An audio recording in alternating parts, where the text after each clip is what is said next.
क्रिस्त में मेरे प्यारे भाई और बहनों, आप सभी को मेरा प्यार भरा जय यीशु।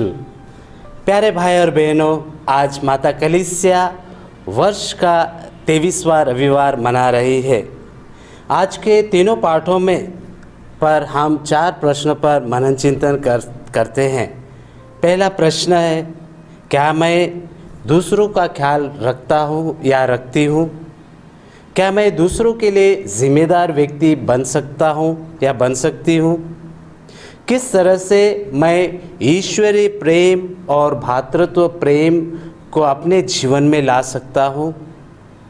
क्या मैं आध्यात्मिक जीवन जीता हूँ? इन 4 प्रश्नों पर हम मनन चिंतन करेंगे। प्यारे भाई और बहनों, हम दूसरों का ख्याल किस तरह से रख सकते हैं?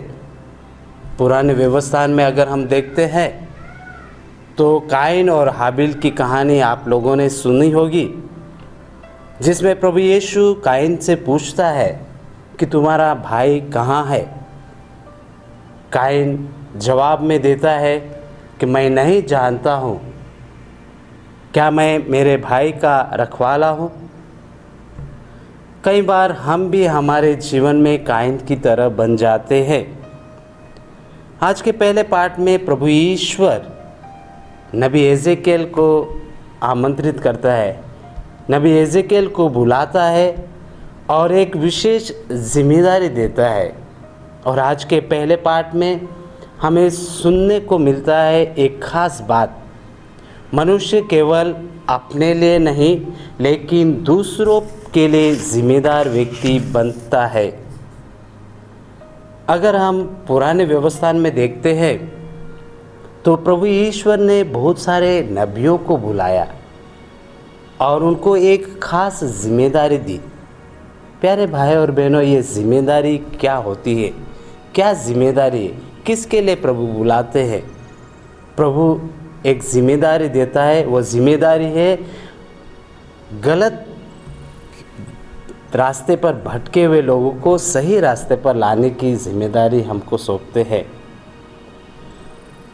नए व्यवस्था में अगर हम देखते हैं तो प्रभु यीशु 12 शिष्यों को चुनते हैं, 12 शिष्यों को बुलाते हैं और 12 शिष्यों को एक खास जिम्मेदारी देते हैं।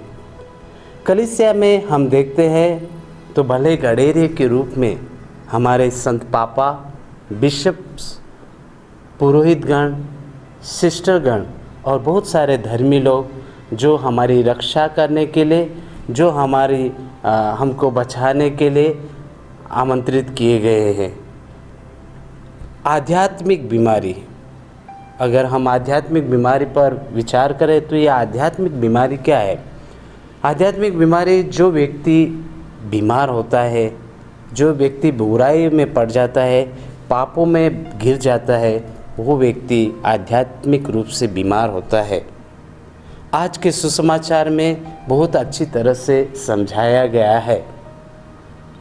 यदि आपका भाई अपराध करता है तो उसे क्या करना पड़ेगा?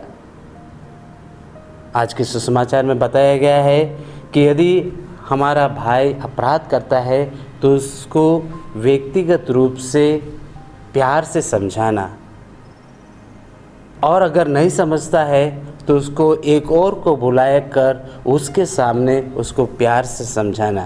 प्यारे भाई और बहनों, एक समझाना और प्यार से समझाना अलग बात हो जाती है। प्यार से समझाना मतलब उस व्यक्ति की चिंता करना, उसको रक्षा करना, उसको सुरक्षित रखना।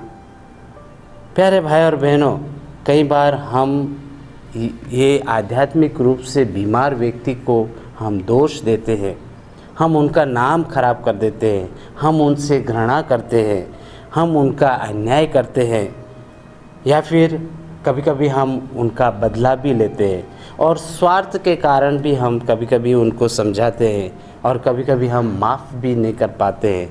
आइए प्रिय भाई और बहनों, हमें अपने भाई की जिम्मेदारी हमको लेना है। आज के तीनों पाठों पर मनन चिंतन करते हुए हम प्रभु से विशेष कृपा और आशीष मांगे, ताकि हम हमारी जो जिम्मेदारी प्रभु ने सौंपी है उस जिम्मेदारी को बराबर निभाए और हमारा प्यार दूसरों तक फैला सके।